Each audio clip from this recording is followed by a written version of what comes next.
Life can be fast-paced, strenuous, and flat-out overwhelming. Life transitions and taboo topics can make it hard to catch your breath.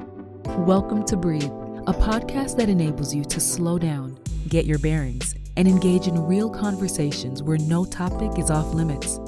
Breathe is presented by Breath of Life, hosted by David Person and speaker-director Pastor Snell. Welcome to Breathe. I'm David Person. And as you know, this podcast would not be without our speaker director, who's also the senior pastor of the Oakwood University Church, Pastor Snell, and our media guru, Pastor Dr. Kirk Nugent.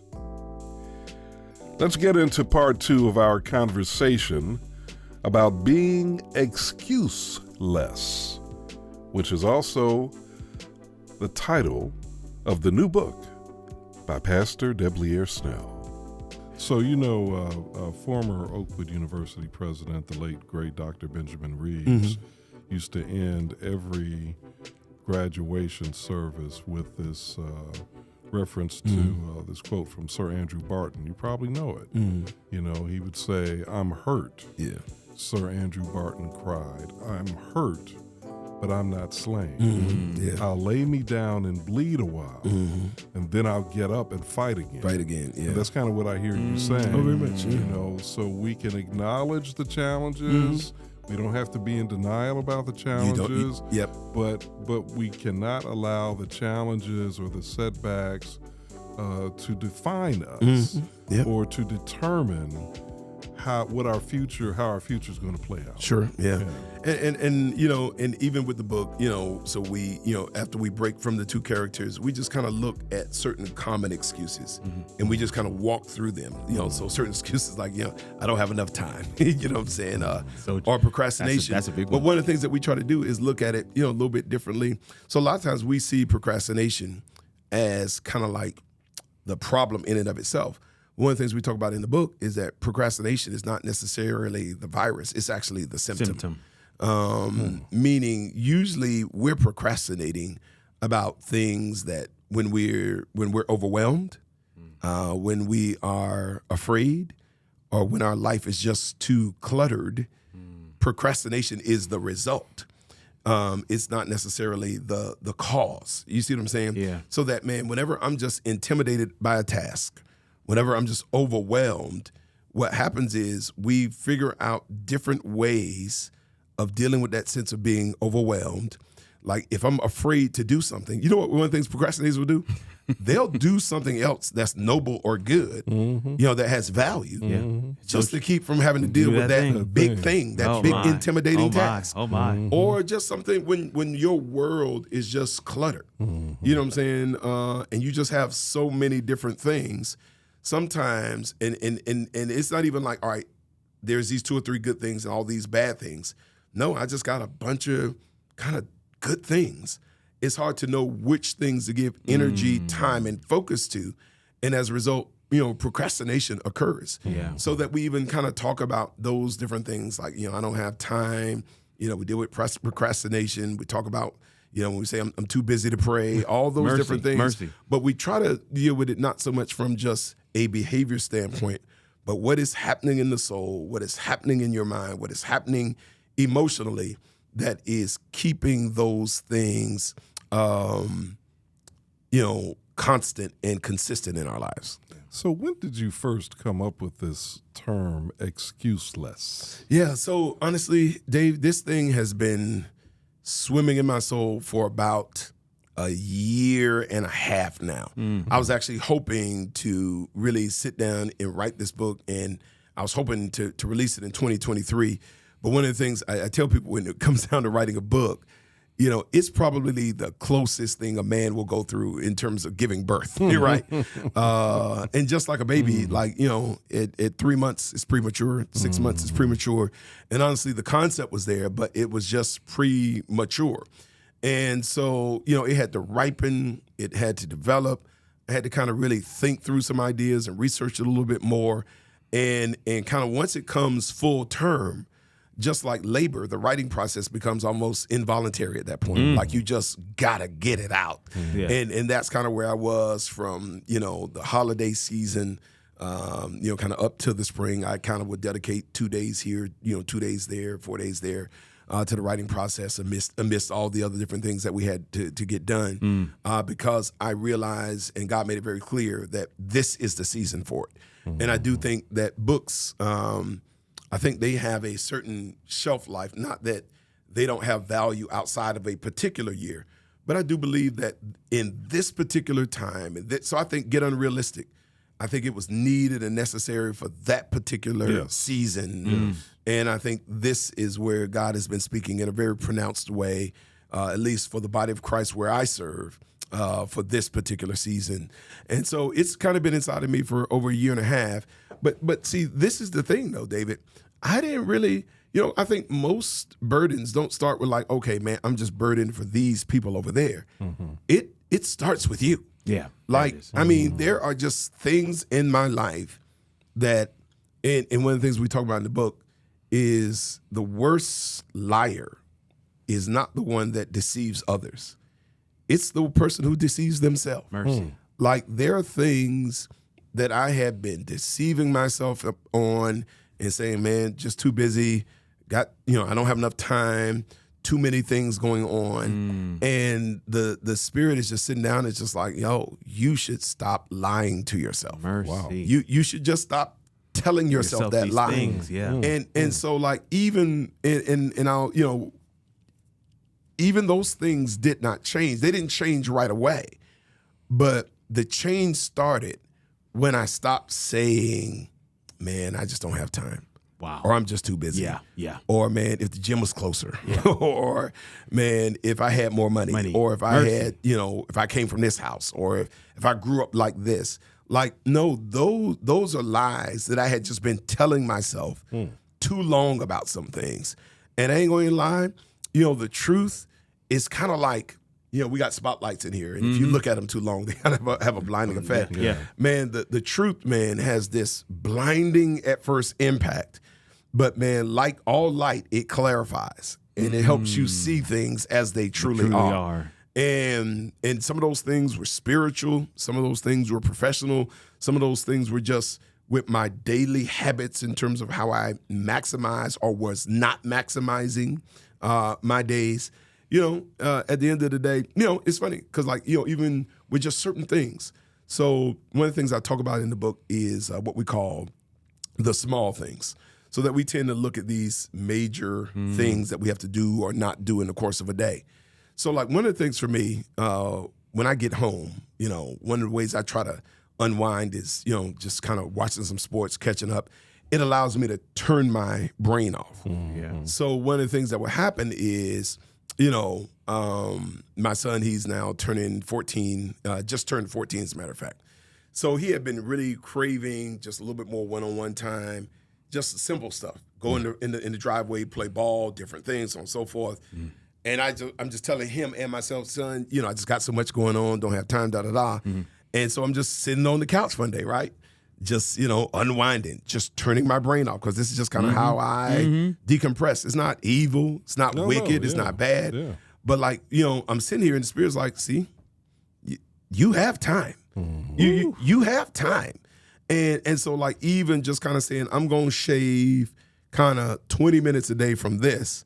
And before the sun sets or right after sun sets, if it's not, we're going to go outside and we're going to get it in this driveway. Right. You know what I'm saying? Yeah. I had to reallocate just 20 minutes a day, you know what I'm saying, to something that's going to have lasting impact, value and lasting impact. Wow. You know what I'm saying? And this was not like this radical, life-changing thing, but this small thing was a radically. Right. So for him. And for him, right.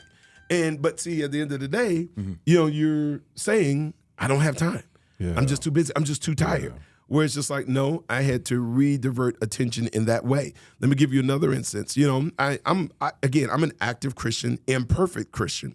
But one of the things that I had to do is, like, one of the things that would happen is at the beginning of the day, you pick up your phone and you check a text, or you see the little Facebook notification. You just look at it to see what's happening. Yeah. And what's happening is, before I knew it, I would lose kind of 15 or 20 minutes easily, even before I got up. Yeah. You see what I'm saying? Yeah. And then, the time to sit still, the time to, spend a little extra time in prayer. Yeah. I'm saying, oh man, that's got so much to do. No, I had to kind of make an adjustment to say, okay, I need to repurpose, that first 15.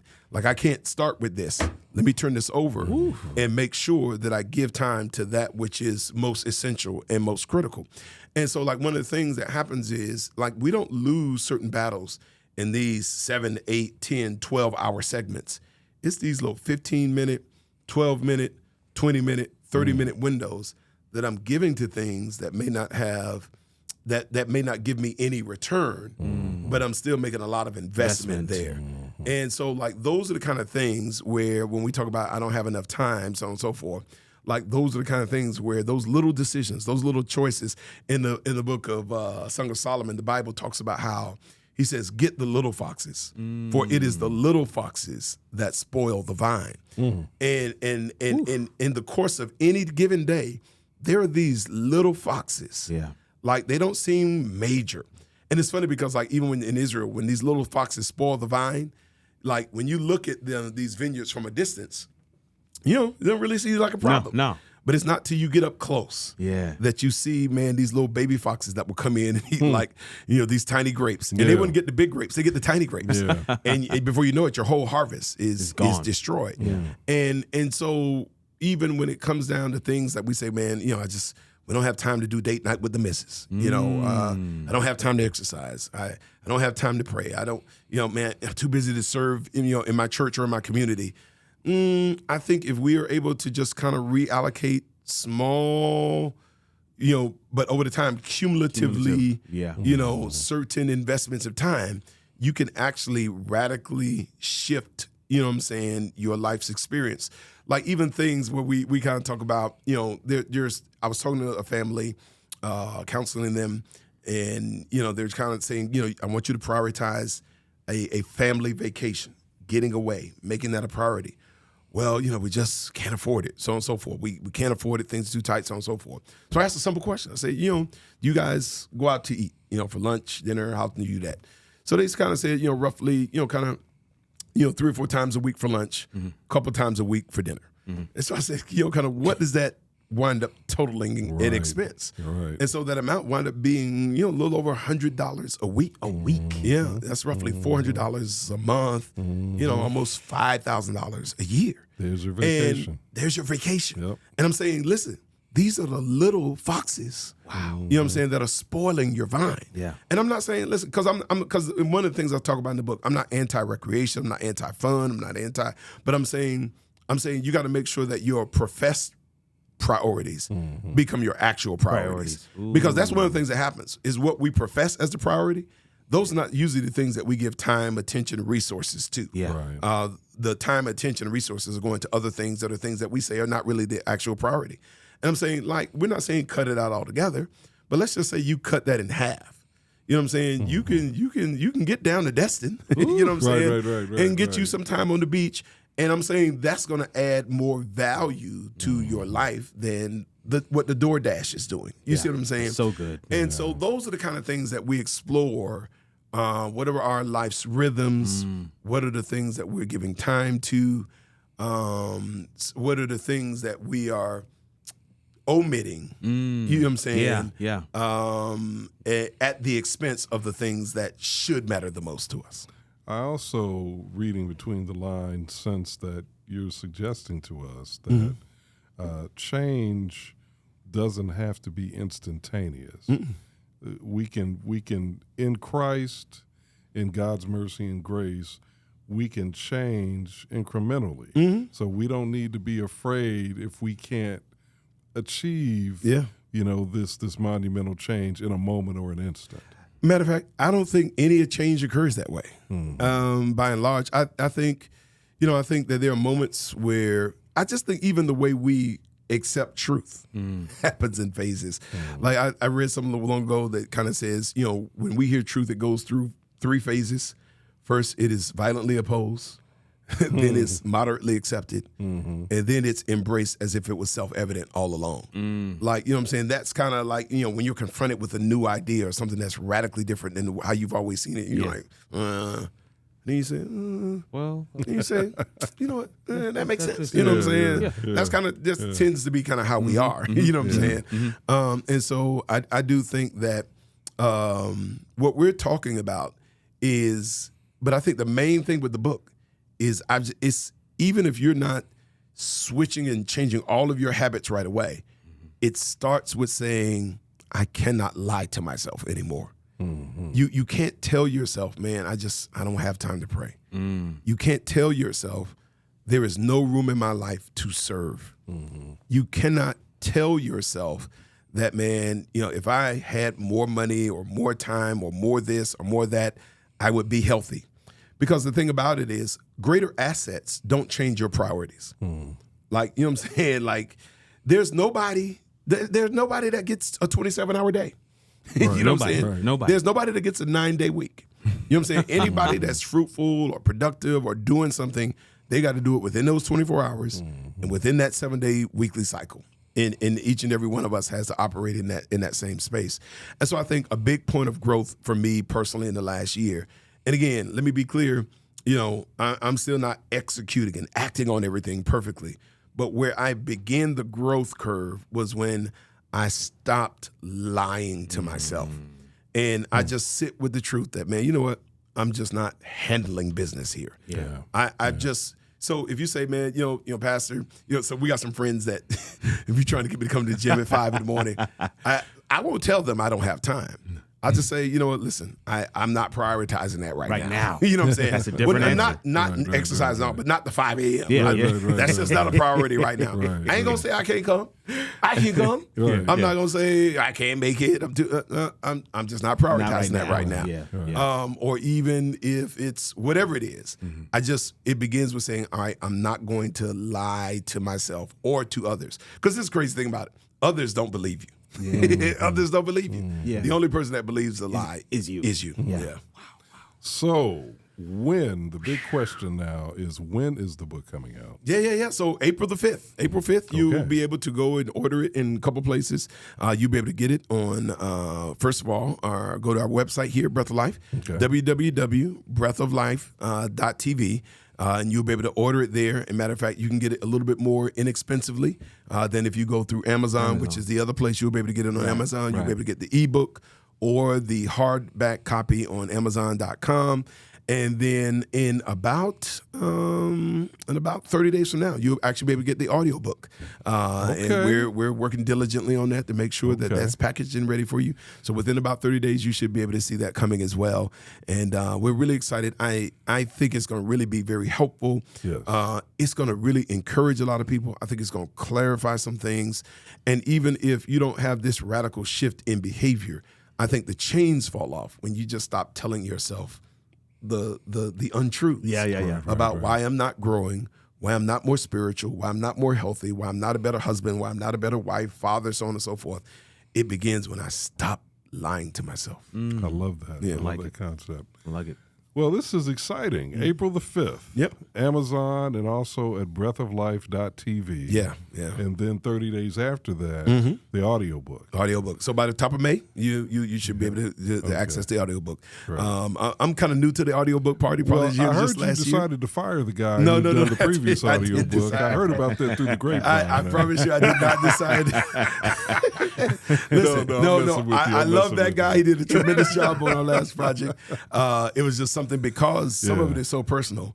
I think I had to do it in my own voice this time. Yeah, and I think that was a good move, actually. And the more I have heard you describe what what this book is about. Yeah, I think it absolutely needs to be you and not that other guy. That other guy, whoever that other guy. Whoever that was. Yeah, so I just want to say to anybody that's considering it, we're going to do a teaching series starting on April 13th. Okay. It's going to take us the months of April, May, and June, each Saturday and Wednesday night.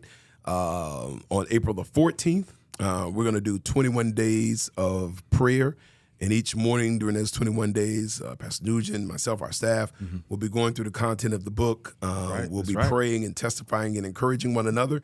And I guess I can go ahead and announce this part too. Yeah. We're breaking news right here. Here we go. Here it is. Here it is. Let's go. So there is a number of parts to this excuseless journey. You're going to hear me talking about this all year long, by the way. So we have the 21 days, and it has a little bit more of a spiritual component. Okay. But then on May the 5th, we're actually going to go into a fitness portion of ExcuseLess. And I ain't going to lie, guys, this is going to be so much fun. Okay. So how we're going to do it is, when you come online each morning, you're going to get a brief spiritual word. That's right. And then we got some great fitness coaches that are going to lead you in like a 20, 25-minute workout. Okay. And you'll be able to work out with us. Well, not with us. Work out for about 20 minutes in the morning. And then we got, some great cooks, right? That's going to be doing some health demonstrations. Donna Green Goodman is one of them. Heather Martin, Chef Amber from Charlotte, David Smith from here in Huntsville, a couple of others. They're going to do like a demonstration. So that as you're, kind of begin that process of kind of beginning this fitness journey, you get the spiritual word. It's going to be an exercise journey where you can join us on. And then somebody's going to really show you in real time how you can put together meals that are inexpensive, practical, healthy. Because one of the things that we're wanting to do is to just kind of make we don't want to make excuses for declining health. Right. And I just believe that one of the keys to abundant life is health. And it's funny because like when we talk about health, David, man, I ain't gonna lie, countenances fall. The energy just goes bad. But like, we're not trying to come at it with, all right, you should this, that, and third. No, we're going to give you the tools. Right. So when you come on, our fitness coaches, they've been killing it. It's fun, it's energetic, It's going to be good. Practical, and it doesn't matter what shape you're in. So like, you got one person that's doing a certain level workout. Then we have modification, a varied level of it. So like, it doesn't matter where you are in this journey. So I can do it. That's the best way I can say it. I can do it. So that, you can jump in it. And then, again, our cooks are going to come in and just going to teach us how we can kind of do it in a way that is affordable for our community. There it is. And that was one of the charges we gave them. Sure. And they're stepping up and they're killing the game. And so that's going to kick off May the 5th. That's going to be for 30 days. 30 so days. We're really right. excited. Now, what time of the morning? So it's going because that goes back to what we were talking about earlier, right? So again, each morning is 6 a.m. Okay. Monday through Friday, Okay. and then Sundays on Saturday and Sundays at 8. At 8. Now, when That's we the turn 21 to days the of prayer. fitness portion, we're going to take Saturdays off, and that's going to be your rest day. Right. In terms of your exercise and all that stuff, if you choose to do it on your own, that's fine. But it's going to be a rest day. But that's just going to be Sunday through Friday, the fitness portion. So Sundays at 8. And then Mondays through Fridays at 6 a.m. Now, again, you don't have to get up and work out at 6 a.m., but we are encouraging you to kind of say, let's start the day together. Because I can't explain it. There's just something about doing it when you know everybody else is doing it. Yeah. There's an accountability. There's an encouragement. Did you do it today? You find a little bit more. This Yeah. feels a little bit more doable, but it'll be posted. Yeah. So So you it'll can be catch available. it at 10, Right. Okay. 2, Okay. 7. You're a night owl and you want to be doing it. Hey, Yeah. I'm going to be asleep, but if you're working out at 10, more power to you. You know what I'm saying? But and what we're going to do is we're going to be putting together challenges. So I think we're going to do a collective thing for those who may want to lose weight, as a team, as an individual. And then there are going to be different little things that we're going to do to make it fun. There'll be a steps challenge each week, maybe a water drinking challenge, just different things to build community around health. I do believe that, many of us are, unfortunately born with certain genetic liabilities. Yeah. But there are a lot of things that are lifestyle related. And even those genetic things can be, controlled through lifestyle. Right. But we want to kind of put a different face and voice and the energy around health. Okay. Where, man, it's powerful. It's empowering to those who engage. Kirk, am I lying? The coaches, they are killing You the are game. not lying at all. It has been phenomenal to be a part of that process, to be in there with the coaches, recording, and they giving a word in there as well. Yeah, Is that man, what you get a I saw word earlier today? That's what you saw. Yeah, That's so they've what been you saw. preparing. Yeah. So we're excited about it, and this is something fresh and new. And that's one of the things I think is really we want people to take this journey with us because this is the first of its kind, but we hope to take it higher even after that. So. Nice. And so this excuseless revolution is what I'm calling it. Is going to be a life-saving venture on all fronts, for marriage, for your spirituality, for your physical health, for your emotional and spiritual health. There's not a segment of your life that it will not touch if you embrace it fully. Beautiful. Yeah. I love ExcuseLess. Yeah. It's a book. It's a movement. It's a movement. That's really what I'm hearing. It's a book revolution. It's a movement. Yeah. So join the movement and buy the book. Yeah. Right. That's right. That's what we're asking. That's it. That's right. All right. Pastor W. Snell, Pastor Kirk Nugent, thank you, brothers. All right. God bless you, good. man. And good. yes, absolutely. And until next time, don't forget, folks, life is going to be difficult, but let's approach it from an excuseless mindset, right?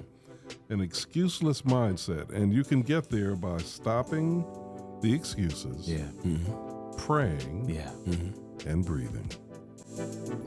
Breathe is produced by David Person for Breath of Life. Executive producer is Deblier Snell, and sound engineer is Kirk Nugent.